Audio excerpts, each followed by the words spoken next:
Okay. Here we go. Hello, everybody, officially. Hello and welcome. We are so excited to be with you, sisters and friends here. We are talking about our our bodies and harmonizing our hormones. We really are looking to reclaim our vitality. So this is our theme today. Geeta Maker-Clark and myself, Hemalayaa. Nice to meet you. We're really excited. We kind of just threw this together. We were brainstorming and going, I think we need to do this, because we're right now we're in the moment of inviting people to Costa Rica as well. Like we have a whole thing happening in Costa Rica in May. It's a women's retreat and immersion. And her and I were like, well, we haven't really been online, so let's offer, because we've had so many women say they want to come, some can, some can't. So we were like, let's put something together that we can actually support our sisters that are out there in the world like yourselves. So that's really our intention, is to give you some tools and practices. Both of us carry different medicines, and together our medicines are quite powerful. Um, I'll have you share a little bit about yourself, Geeta, and say hello, and then I can share Yes, a little bit about there's myself. a lot of people popping in, and there will be like that in and out with people's work schedules and life schedules. So, Hima, just admit people as they come in while I'm chatting too.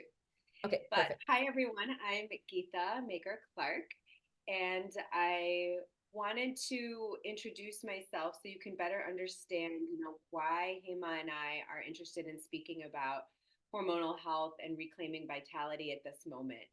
I am an integrative medicine physician. I've been a board certified family doctor for 25 years now, which is a wild sort of number to say out loud, but is true. And I'm also board certified in integrative medicine. And integrative medicine um, probably deserves a moment. So I'm sure many of you are familiar or heard about the concept of integrative medicine and functional medicine. And thankfully, there are many of us now who are trained and practicing in this way.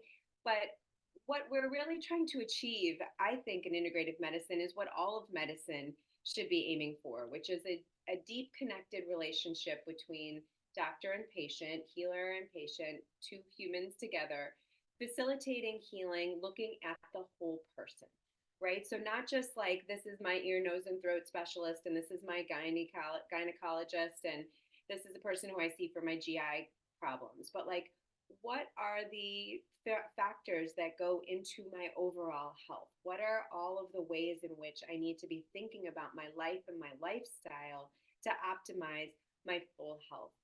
And it's a long journey that from what took me to going to medical school, conventional medical school, and learning all the pharmaceuticals and kind of becoming a drug dealer of sorts for several years of my career, and where I am right now. And I'll so for those of you coming to Costa Rica, we'll share that story a little bit deeper. But for today, I just want to share that this has been a very rewarding path for me because ultimately all of us want to feel well. And when you go to the doctor, most of the time you're going because you don't feel well or you're acutely sick.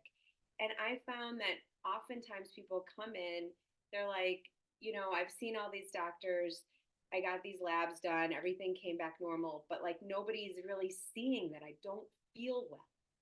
And this is so much the song of women in modern life, that our baseline is not is feeling fatigued, is feeling sort of below the level of our highest vitality, but we're still totally functioning and over functioning with that baseline. And so my goal in my practice and in my life, in my community work and in my activism, in my teaching of medical students, of public school students, is to think about what medicine really truly is. What are the most ancient medicines that have kept humans alive for, millennia? And how do we return to that vital core aspect of human health? And him and I both work in this space in different ways, and we've supported women for decades now in different ways, but also in very similar ways. So, in that, we're both very interested in how to live, how to best live. And we're on that journey too. And we're students of this too. And we're in perimenopause too. So, who else better to kind of share this journey with other women than other women who are going through it, who are also vitally interested in making sure all of us are achieving our highest health. So that's what we wanted to come together and talk about today.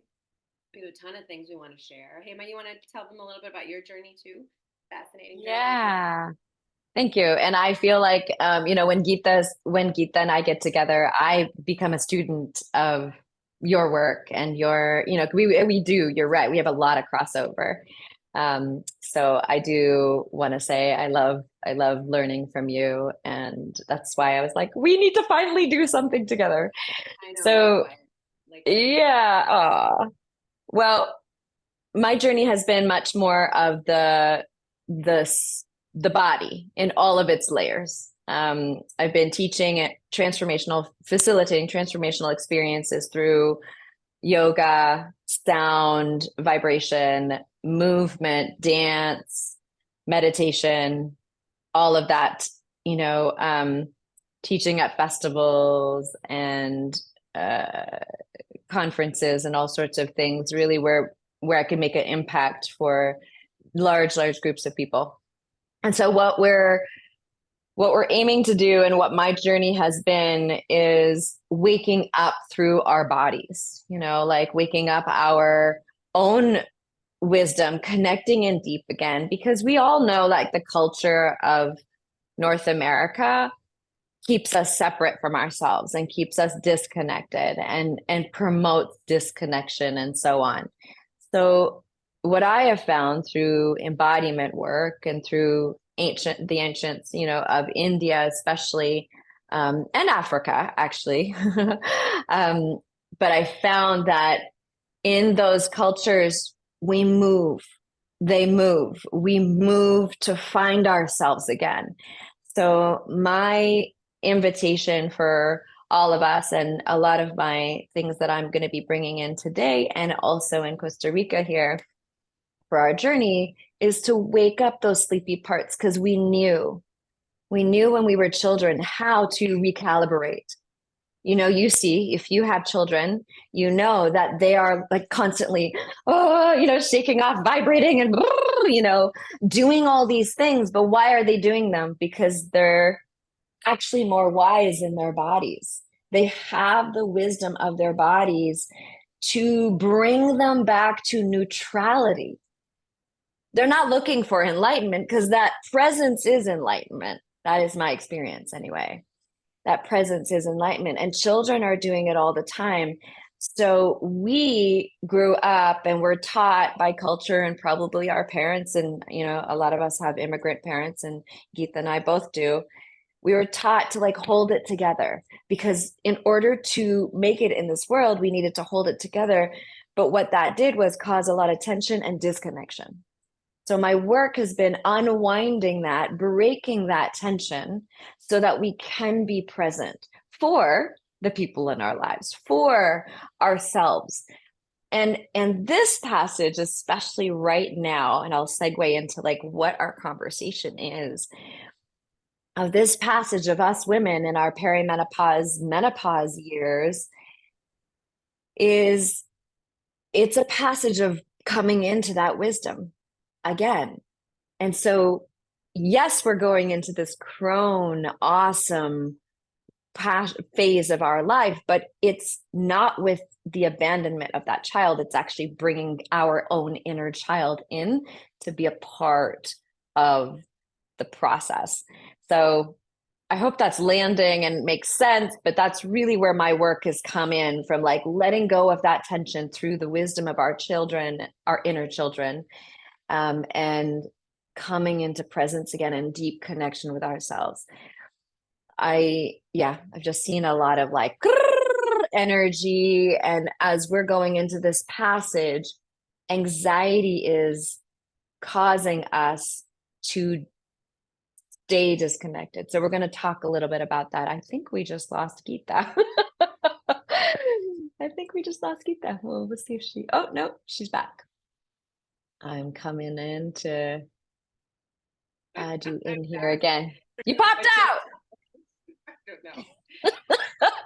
This is the thing about live. Yeah, live. We don't know what's going to happen. Hey, we're in the present moment, though. So, you know. That's right.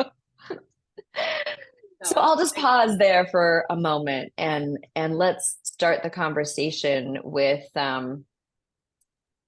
yeah, what do you feel? I'd love to ask you all and share in the chat, like, what does vitality look like? What do you look like and feel like when you are in your most vital, or where you have been in your life, your most vital way? And so if you could just, like, let's all just close our eyes for a moment. I'm going to invite us to close our eyes for a moment. Take a deep breath in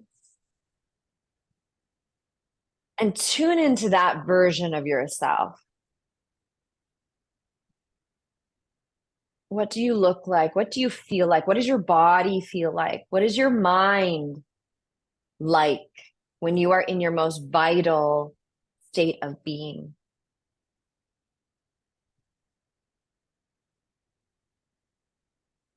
And from that vision that you're getting of yourself and that memory of yourself, or even maybe parts of yourself at this moment, I invite you to write down some of those main points and share them in the chat. I'd love to hear what you look like. Beautiful.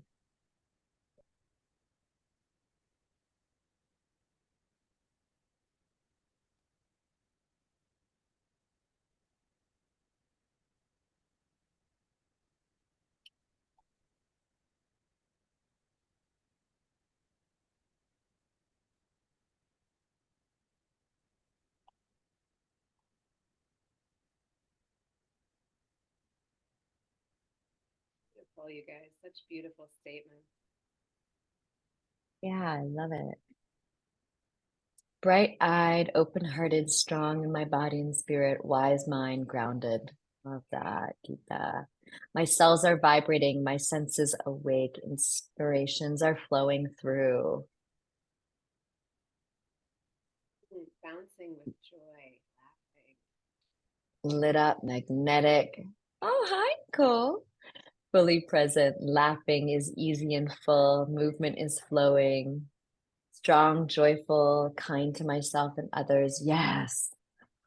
Inspired, glowing skin. laughing. And I look like I got great rest and sleep. That's you, Hema. That's me. Yeah, totally. Bouncing with joy, laughing. Mind feels clear, body feels strong and powerful, full of energy, life force, passionate, filled with purpose, sense of ease as I'm swimming with tide not against me, a free flow of ideas and energy and activation. I love that. Centered, singing, powerful and gentle, attuned to outside world and inside inner self. Content, grounded, expressive, full of joy to be present right now, energetic and totally connected, or totally content. Oh, I love that. Yeah, beautiful. Awesome. So brings us to our next question. What do you feel? So tune in again. What do you feel takes your vitality away from you? What takes your vitality away? Go ahead, Geeta. Time we got. Yeah, I know. Right. True. You can go ahead and write that. Share that in the chat too, please.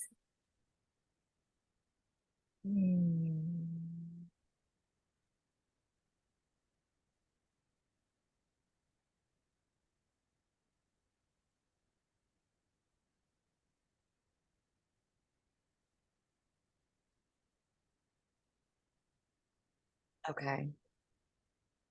Yeah, I have another question coming through too that I wanna ask.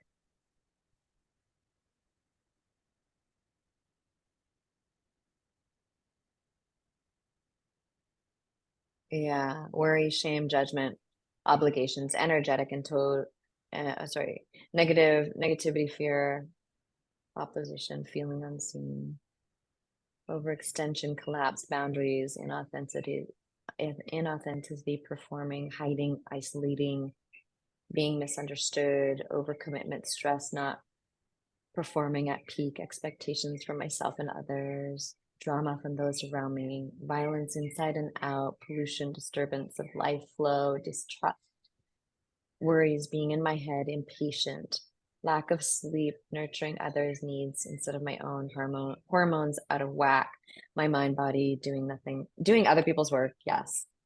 Negativity of others around me, world around me, lack of sleep, poor food choices, worry. Yeah. Got you. Oh my gosh, there's so much similarity in what we're saying, right? Like so many of these like common threads of what brings us vitality and groundedness and joy, and so many of the same things for women of overextension, poor sleep, feeling just out of whack.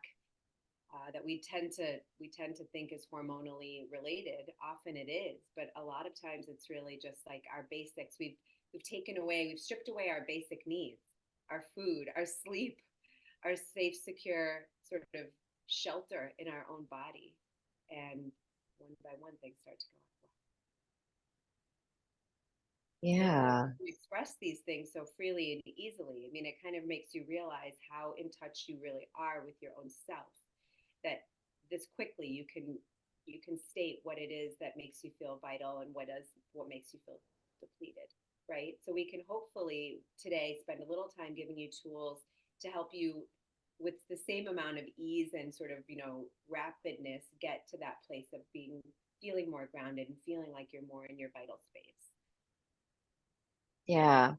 If you have a sense of when was the last time you did feel vital, I'm curious if you have a sense of that or have a memory of like when was it that you felt like fully alive in the description that you had shared previous and first, if you have a sense of when that was for you.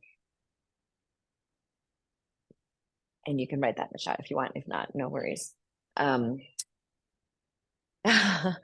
Nicole was here at Embody in our December experience, and she's like, Embody? Well, that's great. Awesome. Yeah, it's true. It is what we do here in Costa Rica. So Andy's saying for me, it's been about 2 years. I'm also curious about our ages. Are we willing to share our ages in here? And don't worry, I won't say names. It will be recorded, but it won't. The chat will not be recorded. Great. Yeah, we're all around the same. Interesting, huh? Okay. 34, 50, 51, 51, 76, 52, 66, 54, 45. 50, put that in there. 40, it comes in fits and spurts. 40, 45. Yeah, 34 is our youngest here. That's okay. Yeah, so this is our, for me, perimenopause started at 38. Like that, things started shifting for me at 38. And the biggest thing that I noticed for myself was anxiety. And it's seeming to have increased as I get here, and I'm here 50, turning 51 in a few months. That's the thing that I was like, okay, something's up, because this is not okay. And that's really where, when I even reached, Geeta and I are she's one of my best friends. We're best friends. And I love to work with her, but then this was like a calling that I was like, okay, we need to come together right now so we can really support ourselves.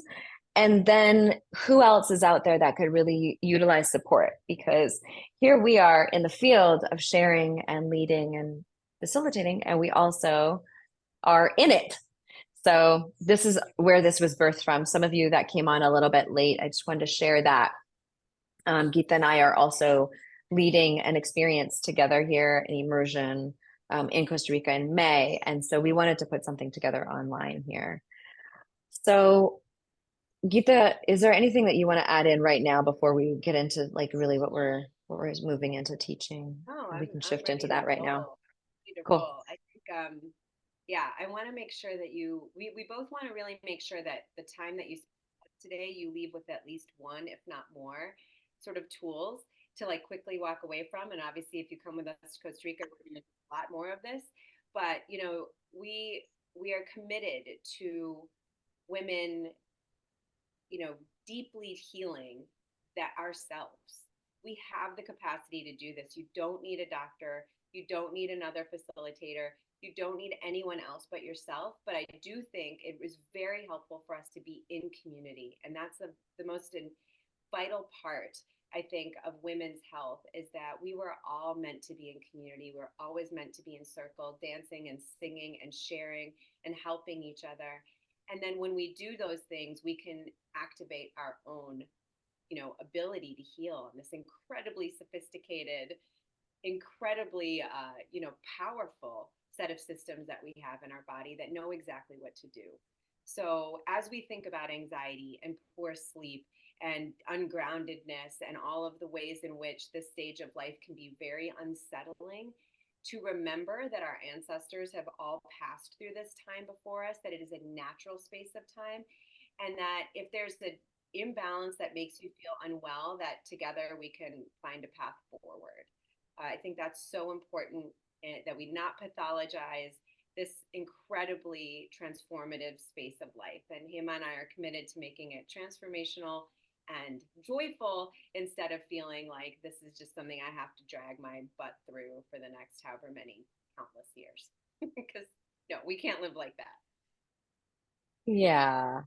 And one of the first points of like going off of what you just said, so we all have known, our ancestors have known, and what our ancestors way back in the way back in the lineage, they had ritual. And I think that's what's been diluted as we've come into this Western culture that keeps us from being really connected to ourselves, right? There's all the reasons why we can figure that out, but mostly we want to come back to ourselves. And one of the things that I'm really fond of, and I'm sitting right beside my altar space right here, is ritual. Ritual is a process in which we honor the lineage that we come from, we honor the ancients, and we come into this moment in time. So we bring those pieces in to bring us into, so self-care rituals. That's the first piece. So one of the ways that I have been, my friends have called me the queen of self-care, and I feel like it has truly supported. Yeah, right.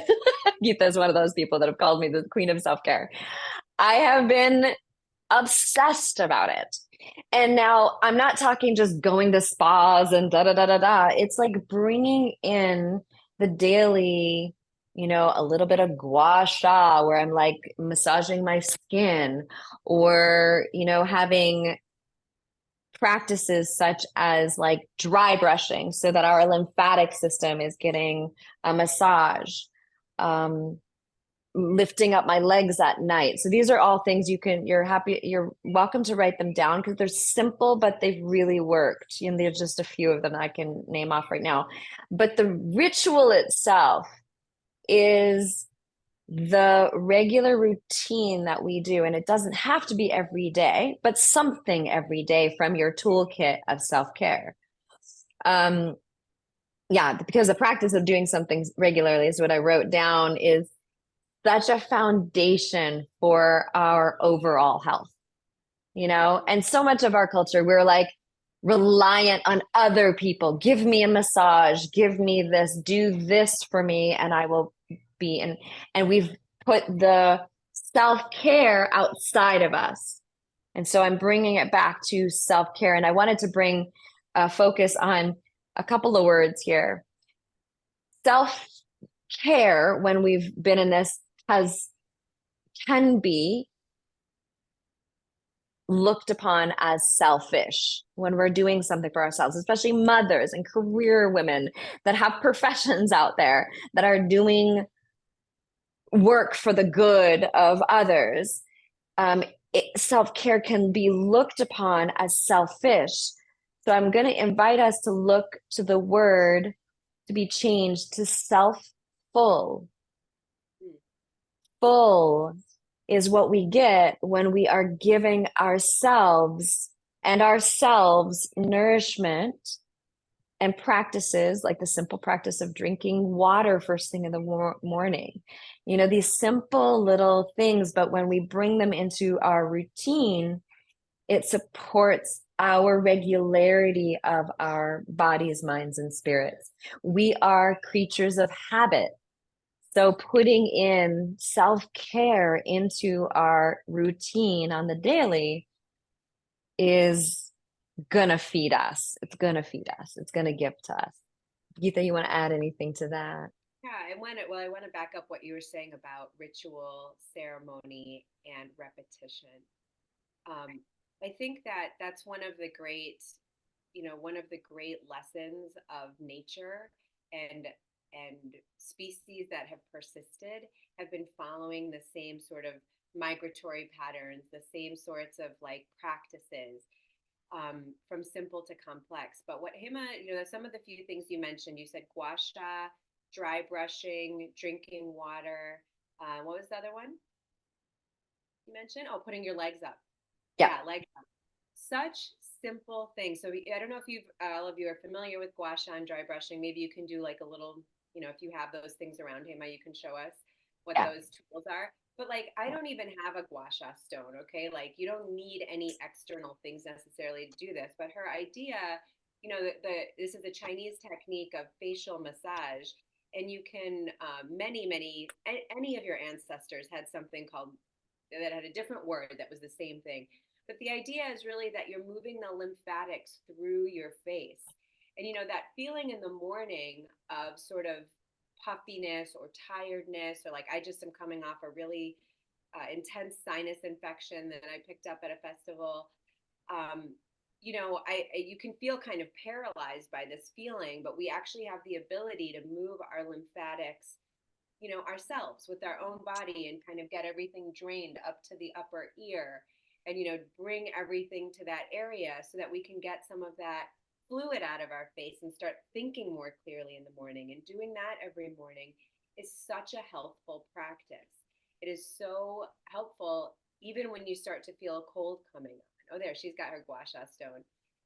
It's like a really cool and beautiful tool. But I was saying, Hema, too, like I use my Yeah. fingers to this day, Beautiful. right? Because Beautiful. Yeah. I like never know where that thing is. I lose that gua sha thing like every time.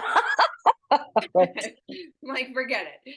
But and dry brushing is very similar. It's about moving your lymph, and I think that's a piece of a daily ritual that is very rarely discussed by physicians, by healers. That we have a circulatory system that moves our blood through our body, and movement is really the best way to get our circulation going. And we all know that, though we aren't moving enough, I think, as a civilization right now. But the lymphatic system is a whole nother parallel system that's running right alongside the circulatory system. And then the lymphatic system can be very sluggish if we're not actively moving it. It doesn't have the same sort of pumps in it that the arteries have to move the fluid along. So it requires movement, it requires massage to be able to start draining some of those toxins that the body is constantly, detoxifying. We are 24/7 detoxifying. It's not like a 7-day cleanse. It's not like only during the springtime. Our liver and our organs are detoxifying all the time. And so doing some of these simple rituals can be life altering when they're done repetitively. And they really only take, a minute, right? Like a minute a day, maybe each of them. Including that beautiful practice of like legs up the wall or just elevating your lower body in the evening. So that key to take away from what we just said isn't so much that you pick up these exact things. Maybe they don't fit for you. Maybe dry brushing, gua sha isn't your thing. But you know, the repetition of whatever ritual you find that works for you is the key. The repetition, the making it into ceremony, the giving of meaning to this is how we tie ourselves to our ancestral lineage, to our our community of women that have brought us to this moment, and bring us in close touch with our own physical body, mind, and spirit. You have to touch yourself, right? You have to like touch yourself and be in touch with what is happening in your body. And I think we have become a bit disembodied in that way, you know, like Emma was saying, well, I'll go get a massage. I'll have someone else provide me this touch that I need. Like we can touch ourselves. We can in all kinds of ways that are really healing and really nurturing. If you are feeling really down and lonely and depressed, you know, you can give yourself a hug. You really can. And this isn't just, you know, yes, this is an act of, you know, sweetness and spirit, but I'm also speaking to you from like a health framework of like this movement of feeling like feeling your own self and providing that swaddling from like young age of like when your, you know, loved ones would give you deep, tight hugs, actually does stimulate neurotransmitter release in the brain, and it leads to joy and happiness. So these are very vital. And I mean, listen, I can talk on and on. Hema, I wanted to speak a little to light and dark and melatonin. Yeah. Yeah. You want, and I want to speak on like the movement and not movement. So, but go ahead. I think you can segue into, unless you want me to talk about the movement and non-movement. no, go into movement. Okay. And I'll talk about dance and we'll go into melatonin after. Okay, great. So we're talking about moving our bodies. You know, this is something I just took up. I've been doing yoga for many years, and I just took up CrossFit and doing like some kind of one of these like high powered intensity workouts. And weights are really like weightlifting and weight training is really great for us at this time, as our bodies are shifting and transitioning. So what I mean by movement and non-movement is we definitely want to move more than we've been taught in our culture. So taking those walks on the daily, moving our bodies, finding an exercise that really supports us. Dance, of course, both of us are going to encourage us to dance, because that is also what all opens up the pathway of the inner child wisdom to also come through. So the inner child wisdom is activated through and given permission through dance movement. So of course, I'm going to put like big stars around dance and shake my booty around it. Asking you to shake your booty too. So we've given ourselves hugs now, swaddling, and then we can also give ourselves some jiggles and some dancing. Yes, awesome. Yes, ladies that are on camera, thank you for jiggling with me, jiggling with us. Yes. Perfect. Yes. Thank you. Okay, so we know that's going to support, and what Geeta was speaking into is like it supports the neurotransmitters like serotonin, and us receiving that good feeling. And that happens from movement, happens from dance, it happens from shaking our booties and vibrating and walking outside and getting that fresh air. It happens from that. And then I also want to emphasize the not doing of anything, the not moving. And again, I remember I was talking to a naturopath in my early 30s. I was 33, and I had found out that I had at that time fibroids in my uterus, in and outside of my uterus. I found out I had, you know, things on my ovaries. What are they called? Cysts on my ovaries, and like a lot of, you know, stuff happening from stagnation. And I remember her saying to spend one whole day, if I could spend one whole, night that I gave myself 10 hours of being in bed. And she said, what happens in our 30s and 40s is that women, especially, we burn out our adrenals.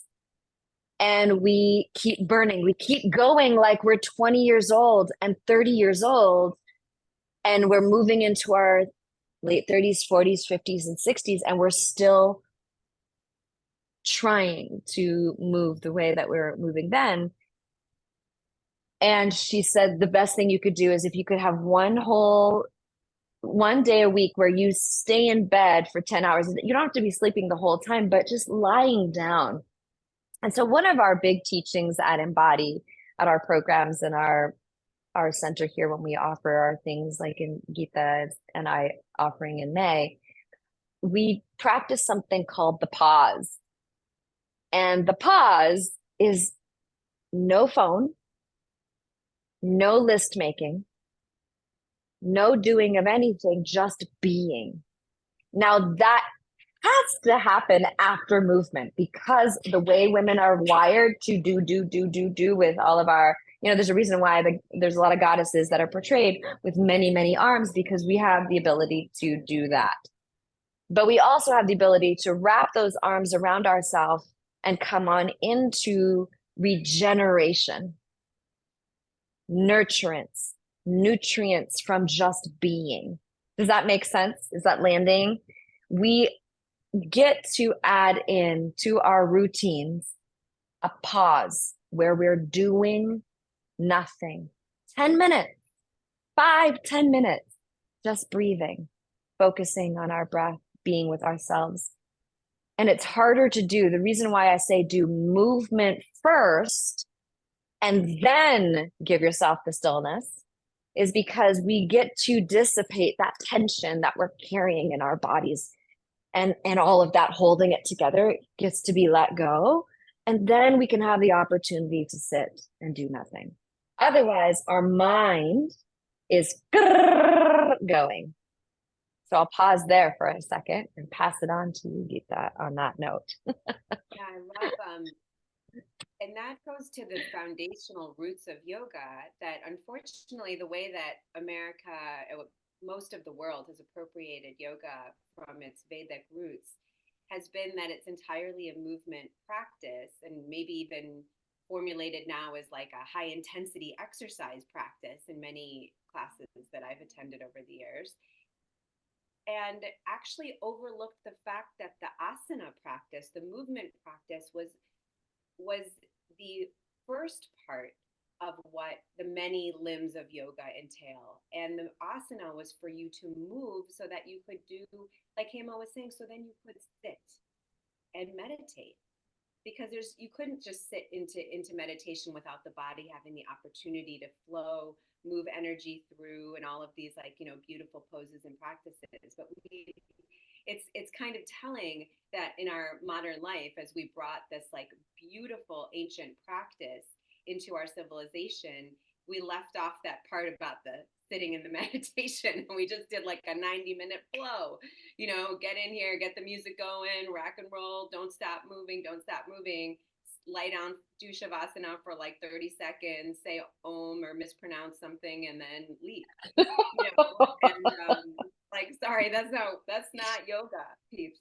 So I appreciate so much what you shared about movement and pause from a hormonal perspective. I get so many questions in my office about adrenal fatigue, about cortisol, certainly, estrogen, all of the symphony of hormones that, are interplaying every day. And it's important to understand that cortisol has a natural rhythm. So cortisol is a hormone that is, I call it the get up and go hormone. It's highest in the morning when we arise. And then it's kind of what fuels us to get the day moving. It is a stress hormone. Not all stress is bad in the body. There's good stress and bad stress. And I think that, I'm sure that resonates for you, like to know, in your body when you're experiencing bad stress, and that excitement, which is also interpreted in the body as stress, can be really good stress. Anticipation is an example of a good stress, positive anticipation. So cortisol starts really high in the morning, but then it naturally slopes gently downwards to prepare us for sleep in the evening. So when we're doing the activities like movement, whether it's something as intense as CrossFit, like what Hema's doing. I do some weightlifting, which is pretty intense. I'm also in a dance company, and we do a lot of very high intensity dancing. So my cortisol levels feel like very high during these activities, but without the pause afterwards, if there isn't a pause and then you just move into your next activity, whether it's cognitive or physical, you don't get that opportunity for your cortisol to follow the natural curve. And what happens is when the cortisol is continuously on high, which let me tell you, maybe every person who sees me in my office has cortisol levels that are persistently high. We are such a productive society. And as women, we are so driven. I'm amazed at how driven, how we absolutely take advantage of our ability to multitask, to be the multi-armed goddess Hema was talking about. This is a superpower, but we overuse our superpower in that our cortisol levels are staying elevated much longer than is healthy for our bodies. And that's when you start to feel that deep fatigue, that tiredness that doesn't go away from even a good night's sleep, right? That starts to feel persistent and starts to feel like, well, I'm doing everything right, but I still feel tired all the time. And that's from those persistent levels of cortisol. So I can't back up enough what you're saying about pause and bringing that in as another aspect of ritual and ceremony. It doesn't have to be an hour or 2 hours, though if you can do that, how fantastic.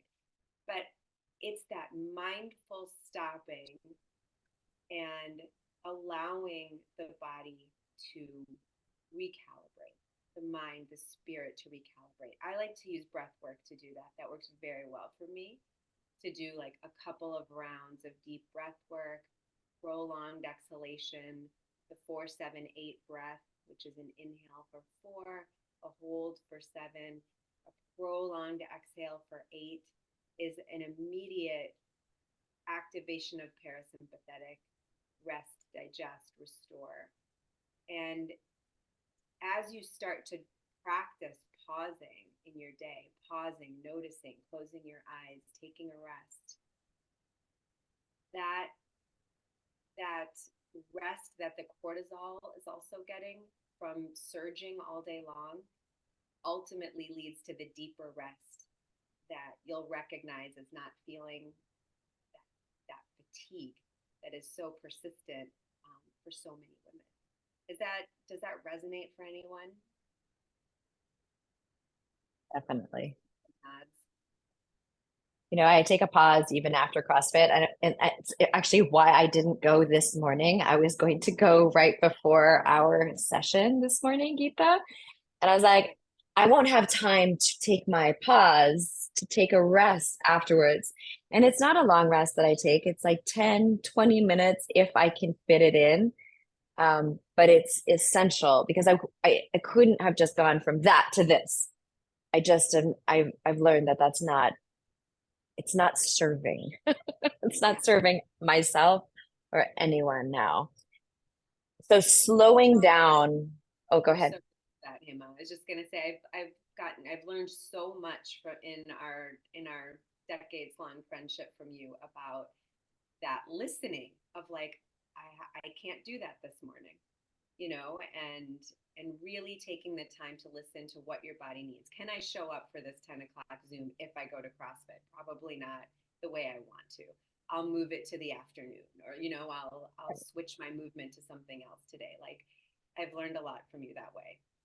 Oh, thank you. It's true though. I've like even going on trips, I'll just add that. Like, this whole trip that I went to, I just was in Arizona for the Sedona Yoga Festival and I got to teach and lead there. It was amazing. I went 2 days early and I stayed. This one was luxury. I stayed 5 days later. Usually it's just 2 days later, but the integration, the entry, slowing into things, doing the thing, it takes a lot of energy to hold that kind of space and to facilitate. I facilitated 4 experiences and they were awesome with, about 100 people in each class and all of that. And then having the time afterwards to integrate was essential. And that takes me into going into nature, slowing down. So there's two pieces here. Like there's the slowing down, which is naturally what our bodies are doing at this time. So things are shifting. Our bodies are, I, tell me if I'm right, Geeta, in saying this. Our bodies are chemically changing right now as we go through this hormonal passage. Is that true? Yeah, they are absolutely. I'm so glad I have my doctor dictionary right here. So Over here. check, yes, perfect. So we are slowing down. It is important to give ourselves that space in our lives to do so.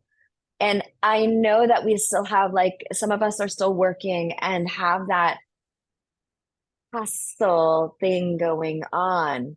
If we can still keep the momentum of like receiving the financial and slowing down, I feel like there's a possibility of doing that. So that's a whole other conversation. We can have that at another time.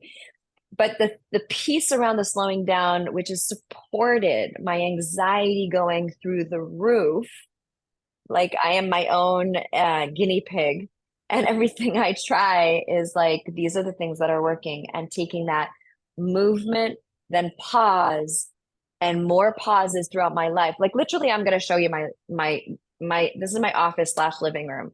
This is a very Indian thing to have a piece of foam on the floor.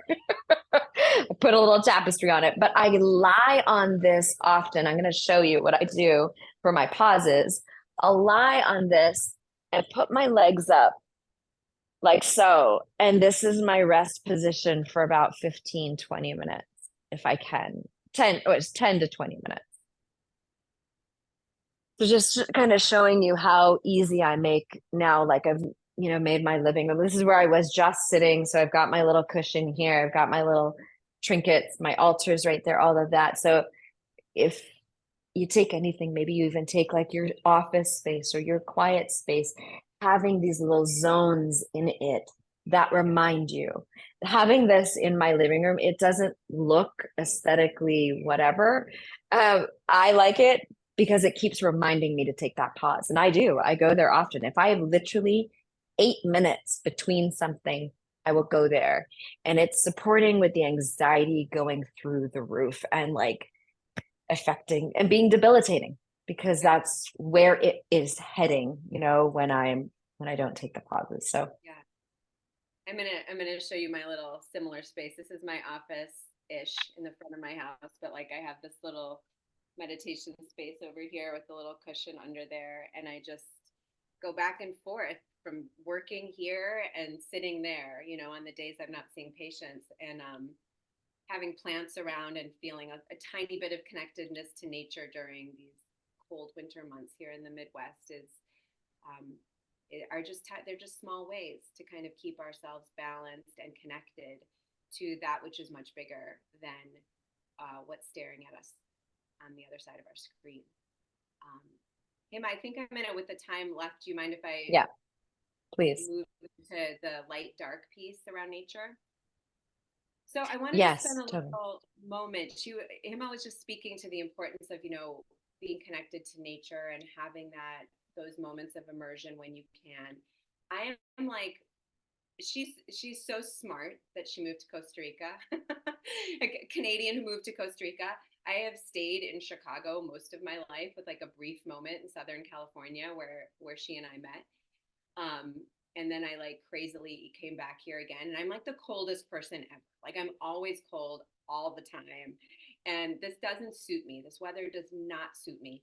But I bring it up because I have realized that being cold and staying inside makes me really depressed. And for years I just was like, I live in the wrong place, it's too cold to go outside, like it's not pretty here compared to other places, like whatever, all excuses about like why I can't be connected to nature. But I'm very lucky to live next to Lake Michigan, which is one of the wildest, coolest bodies of water I think on the planet. And I've just made it a point in the last 6 years, no matter what the weather is, to go to the lake. I just walk to the lake every day. If it's snowing sideways, if it's super windy, I just go and see her and spend a few minutes with her and remind myself of the wildness inside of me and the incredible power of this beautiful planet we're living on. And it's so grounding to just have those moments where they don't have to be far away from your house, and they don't have to be anything particularly special. It's just noticing what is around you in your natural world and making, again, that a part of your daily life so that we can tap into that rhythm. And melatonin is a hormone that I think everybody's heard about. I think it's kind of misunderstood. So I want to spend a moment in relating it to nature, because I think like we're all like, oh, melatonin gummies, you get them from Walgreens, like they help you sleep. And like that's the extent of our sort of knowledge around melatonin. And melatonin is a really powerful hormone, okay? It's a major multitasker. It does a lot more in the body than just sleep. Can you all still see me? I feel like I'm freezing. You see me? Yes? Okay. It gets you to sleep, but it's not the hormone that keeps you staying asleep. Okay, so it's not like a cure-all for sleep. But what it does is it helps us set our circadian rhythms and our chronobiology, the amazing clocks that our bodies have of the 24-hour cycle. It's not just the earth, it's also the way that we are tied into the earth through our chronobiological systems. And all of our cells have mitochondria. You probably remember that, mitochondria, the powerhouse of the cell from 5th grade. And mitochondria have a lot of melatonin in them. So we don't exactly understand how that works, but I think it's so telling that this one hormone is like very concentrated in the powerhouse of our cells. So it is a very powerful adjuvant of rest and relaxation. And people often ask me, well, how much should I take to go to sleep? Well, okay, important to note, I think most people who are taking melatonin are taking a lot more than they should be, 5 milligrams, 10 milligrams. Really, we should be starting at like 0.3 milligrams, very, very low doses of melatonin and building up from there if we are to take it. And I just want to mention that because that's one of the most like common sort of mistakes, I think, around melatonin consumption that I see. But more importantly to me is how do we regulate melatonin naturally, right? How do we tap into our circadian rhythms? And in our 50s or so, many of our hormones start to, the production starts to go down. That is normal and natural. For our hormones to be declining at this stage. And there are other things that are happening that are powerful and strong. So it's not just a general state of decline towards death, which I feel like is often how this sort of middle stage of life is perceived. But this is a very creative time of our life. This is a community time. And it's also a time for us to get really aligned with natural rhythms. So to align your melatonin towards your best, most restful sleep, you want to get sunlight into your eyeballs in the morning, okay? Or whatever kind of light. We don't always have bright sunlight here in Chicago in the morning, but we do have light, and you do want to really get that sunlight in the morning. That is what's going to stimulate the cortisol. That is what's going to stimulate the melatonin so that you can have your most creative cognitive hours during these daylight hours. And it's very important to try to avoid light at night. Okay, now with the advent of electricity, that became a whole thing where we had light at night when we never had it before. But like, my God, with the phone and the laptop, now we can have like the worst kind of light ever going all night long, right? So this, and you're an educated group of women who know, that like screen time at night is not conducive to good sleep. But I want to tie it back into this idea of chronobiology and melatonin, because actually the time of day that I think is so vital for us to all bring back into our lives is dusk. And dusk is like, first of all, just it's a beautiful time that I think has been kind of completely overlooked in modern life. Like we've sort of made our productive hours like push right through dusk. And I think watching dusk, walking during dusk can be an act of resistance towards this need to constantly be doing and growing and this sort of addiction we have to that. But beyond being a resistance, it's also a really liberating time for us as humans. And it's a time to not consume anything. It's a time to just watch the light change. So many people go for, they're walking their dogs around 5-ish, 6-ish anyway, because like the natural work day is done. But there's a difference between just being outside during dusk and dusking. I'm going to use dusking as a verb here. And by dusking, I mean really noticing the light changing, noticing how the light is hitting the trees and the grass and the houses differently, looking to the sky, feeling that change in our own biology as the light starts to gradually change into darkness. And this has a very powerful effect on melatonin. So if you're sleeping poorly, and let's be honest, most of us are sleeping pretty poorly in these times for a variety of reasons. Without knowing all of your individual circumstances, I would say bringing dusking into your life as one of these rituals is a way to start to regulate your melatonin and your cortisol in a way that can deeply affect your sleep. Now, you may come back into the home after dusk and have a variety of things that need to happen, right? We're women after all. You're going to maybe be making dinner, maybe you still have another project to work on, or you might even have an evening meeting. These things do happen. But to be aware of how much light you are consuming after dusk is vital. To minimize it is vital. So I would ask you to really notice that in your life. Notice when dusk is happening. And many people don't even know when dusk is happening in wherever they live. And make it a point to go outside and be present for it. That's what I'll say about that.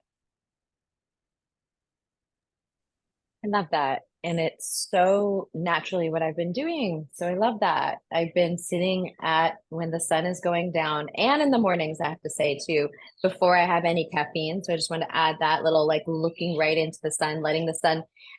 I started meditating just a few minutes, not even like, honestly, it's like a minute to 3 minutes tops where I'm just allowing the sun to come on into my eyeballs, like looking right at it when it's just coming over the hill and then going down, same thing. But I'm imagining it coming into my cells and regenerating, utilizing our own visualization and belief. My belief is that it is entering my cells as I'm receiving and looking at the sun. Yeah. I will also add to that practice and dusk in Costa Rica. Oh my gosh. And that's why I've come back so many times. The dusk where Hema lives is truly magical. It's just a rainbow sky. But it is very important that you receive the light through your eyes without sunglasses on.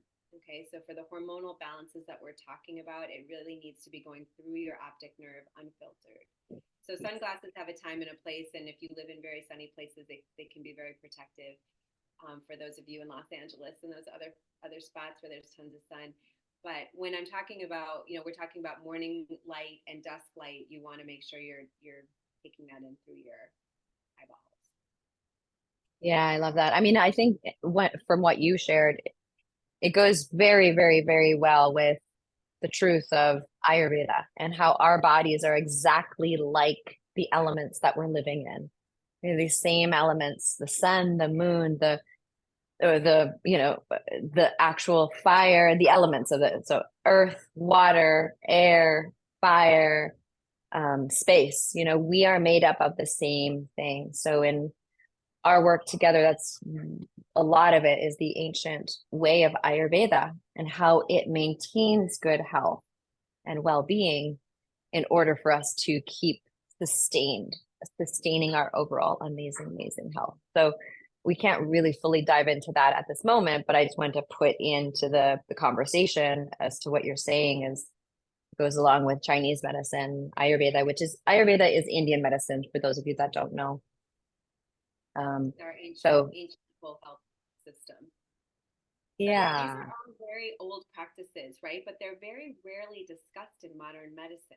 And that's why I think it's so important for us to have these kinds of spaces to have remembrance and reminders and reintroductions of our ancestral wisdom, you know, that we really do need to keep, we have to be intentional about now. Now that we do have the ability to have bright light all through the night, we have to be intentional about saying, I need to turn all of this off. It's time for me, my mind, my body, my spirit to rest. I'll add also in terms of darkness, light and darkness, the way that melatonin is regulated through light and dark. It is really important that where you sleep is as dark as you can possibly make it.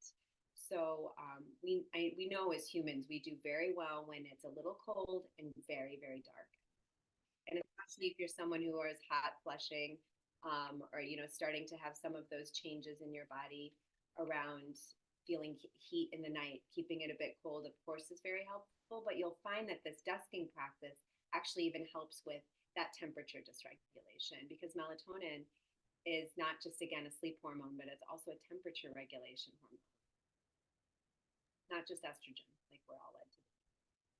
Wow, interesting. Yeah. Well, I want more on that for sure.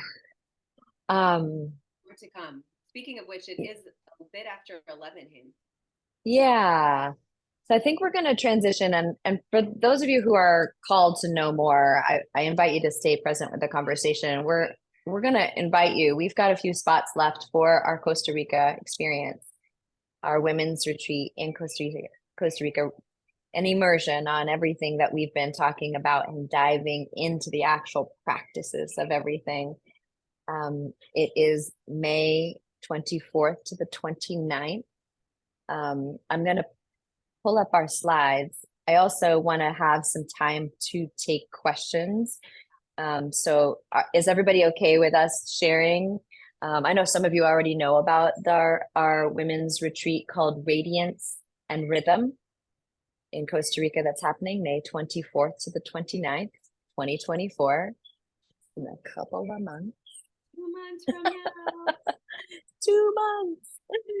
So you still have time to book your tickets and stuff like that. But we made it really, really, really such a beautiful thing. Geeta and I haven't been able to put anything on the calendar for literally a decade.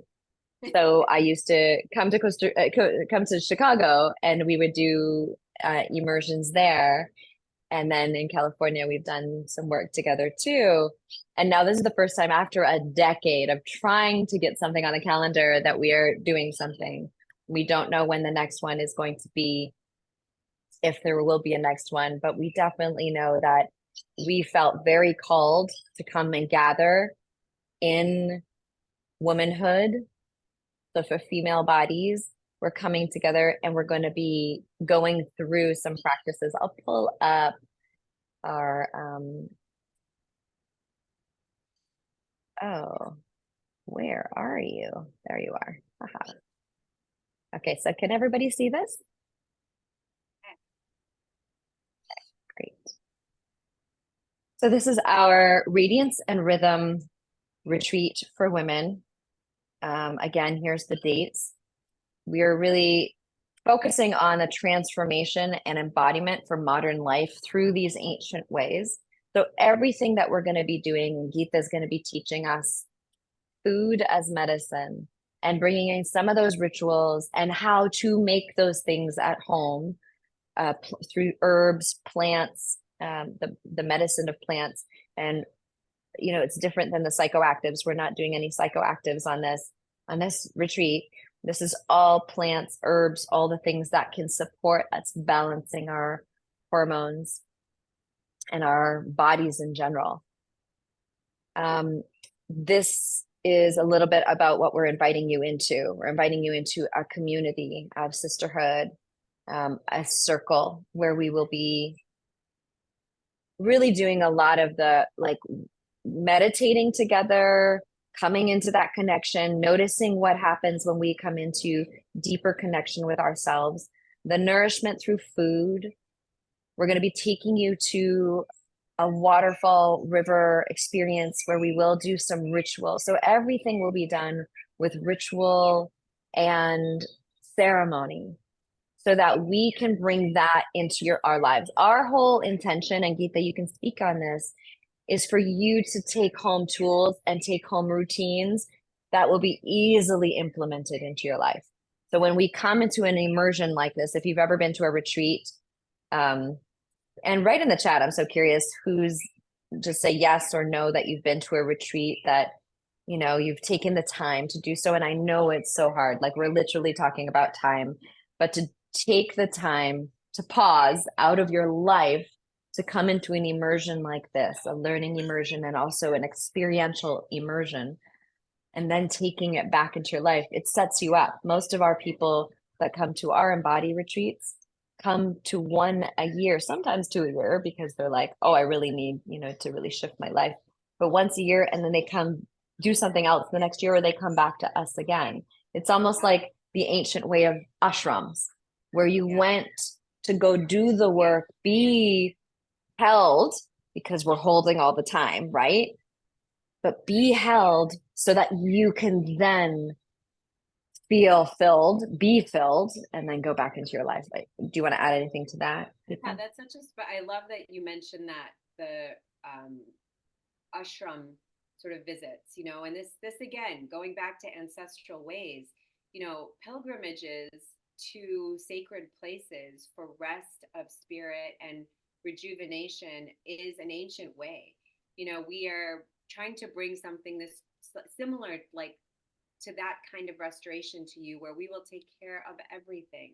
You will have beautiful, nourishing food, you know, that you don't have to make, that will just be there for you. You'll have community, beautiful community that we already have lovely, lovely women signed up to attend, who are just, you know, very open-hearted and open to experience. And then this nature immersion and the wisdom that Hema and I have spent a lot of time, you know, refining, and expertise that we've developed over the years that we can offer, so that when you come and you can be taken care of in the way that you take care of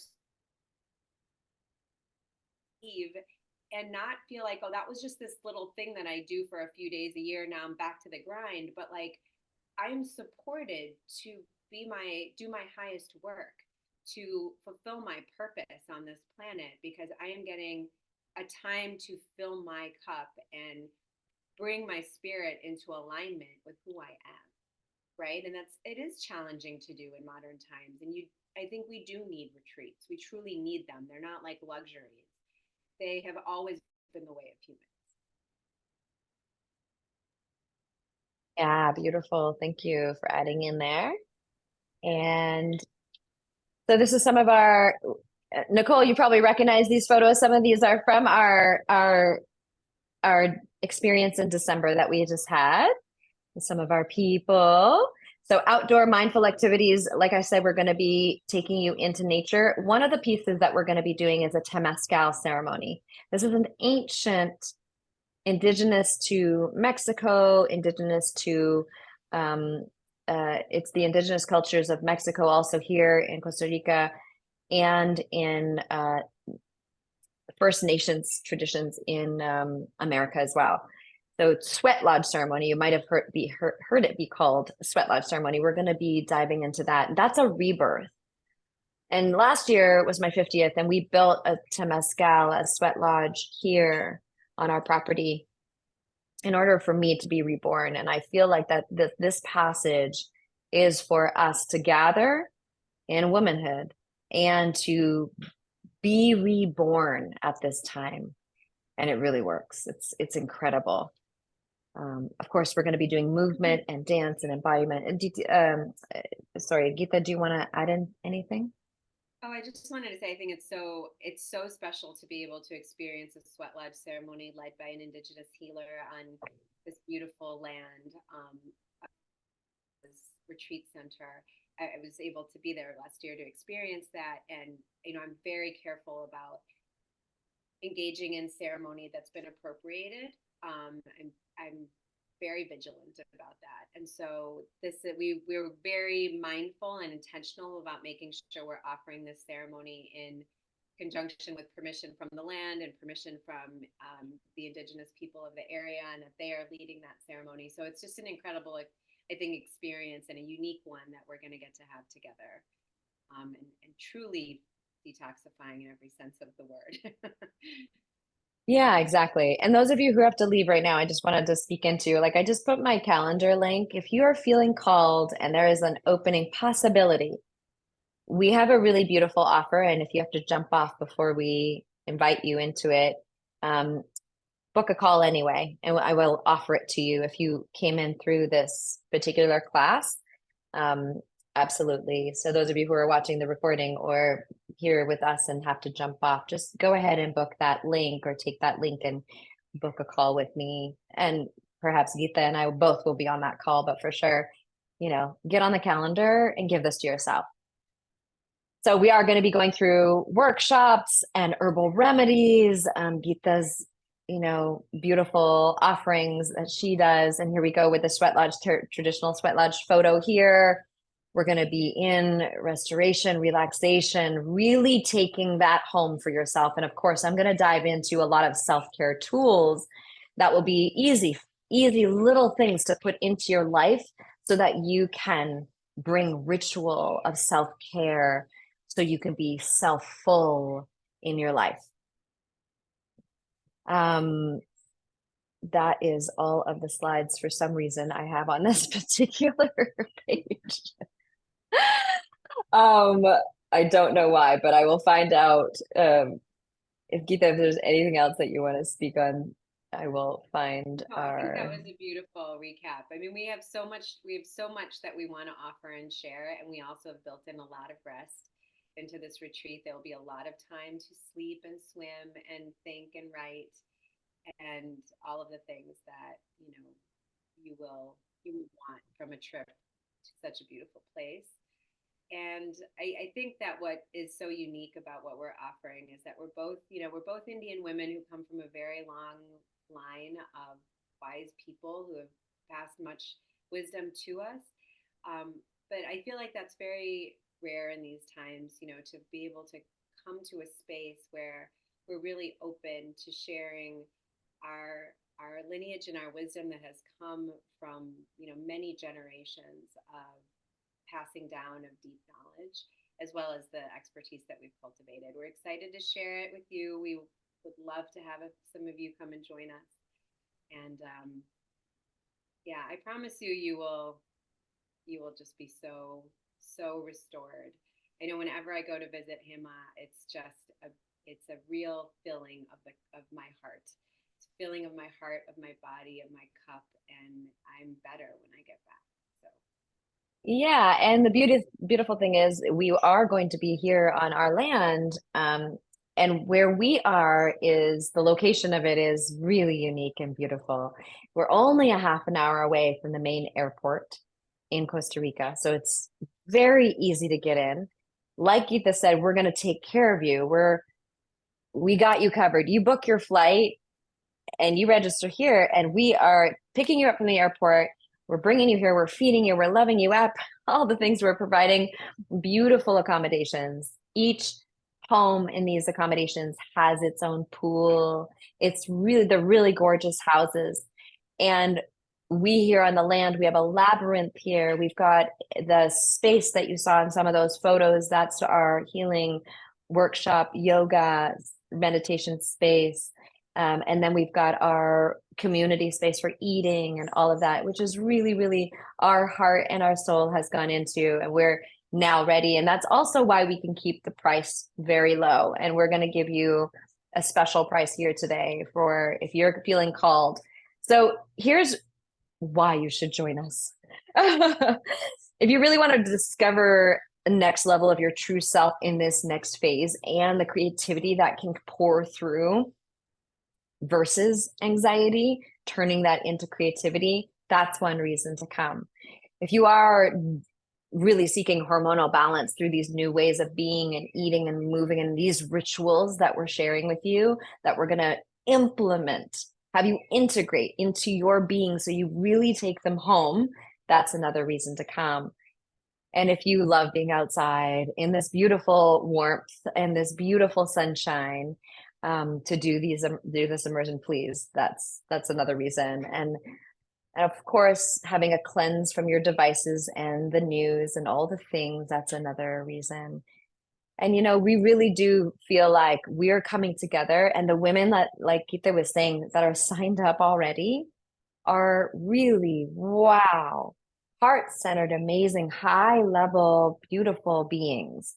So we're calling you in to be a part of this circle with us to grow and expand more. So here's what we're offering to you here and now. So we know that the value is $6,000 for this experience. The price has gone to $3,300. That's what we gave the price to. The early bird, which was done March 1st, is $2,700.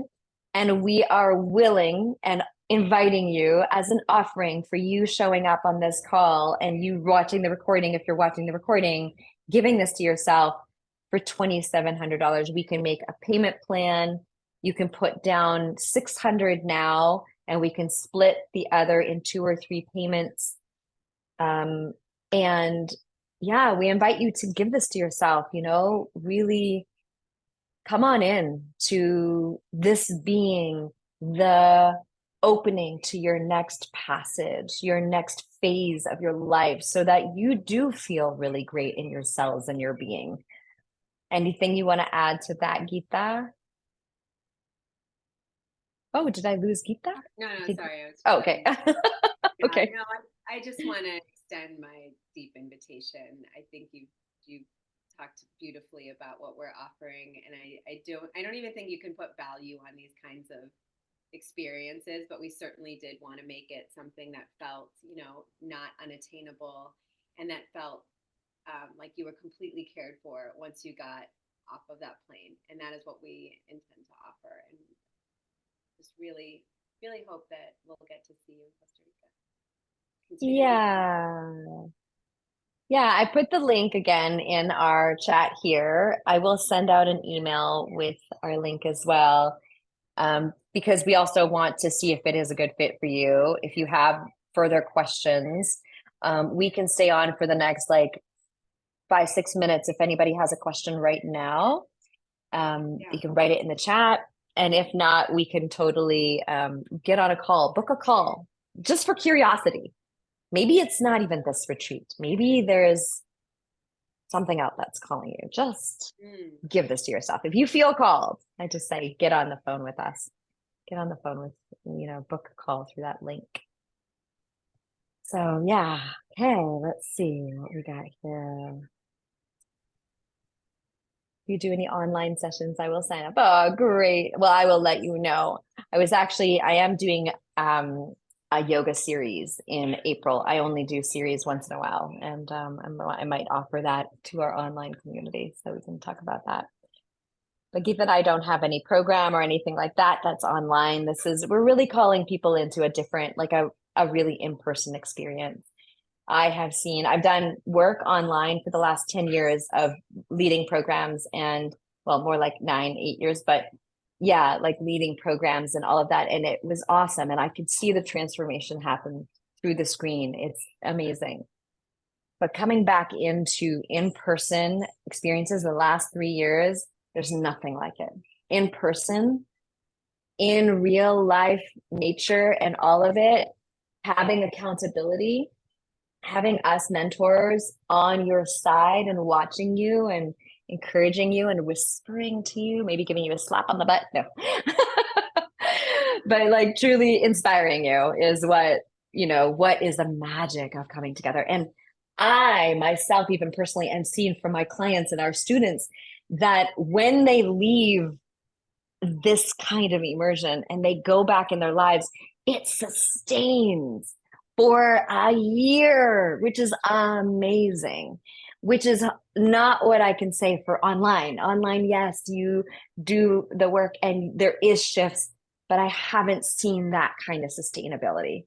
So just inviting you in and really excited to have you. Thank you for being here. I'm excited that we are gathering like this, and we got to gather like this here for this, and we're going to close it up in just a moment. But Geeta, if there's any last words you want to say. Yeah, if there's any last questions, throw them up in the chat. Rena says, can you start to schedule another one after this next retreat so we don't have to wait 10 years? Yeah. And will you share the recording from today? Yes. I'm afraid I was in and out of work calls and missed bits. Yes, we will totally share the recording. Got the whole thing down. And yeah, I think I agree with you. I'm, have been slow to come back into the in-person world, being in the healthcare space. It's been a challenge to safely bring people back and to kind of build trust and confidence. But I agree with you that the the sort of long-term effect from being in a transformative physical space with other people, as we have done sitting in tents together, sitting around fires together for all of human civilization, is irreplaceable. And I'm thrilled to be able to offer something in person after many years of zooming. Right. This is also really lovely, though. I love, being able to share in all the ways that sharing is possible in these times. And everyone who came today, I'm so grateful. We're both so grateful for your time and interest, and hope that, yeah, you'll jump on a call, even if you can't come or you don't think you can come. Like, it's just good to have conversations about what, thinking about your intentions for what you want for yourself with like-minded people. Yeah, mucho more. And thank you for being here. What a gift to be in this Zoom circle with you all. And I look forward to more circling, more gathering, more learning, more growing together. Mwah. Ciao.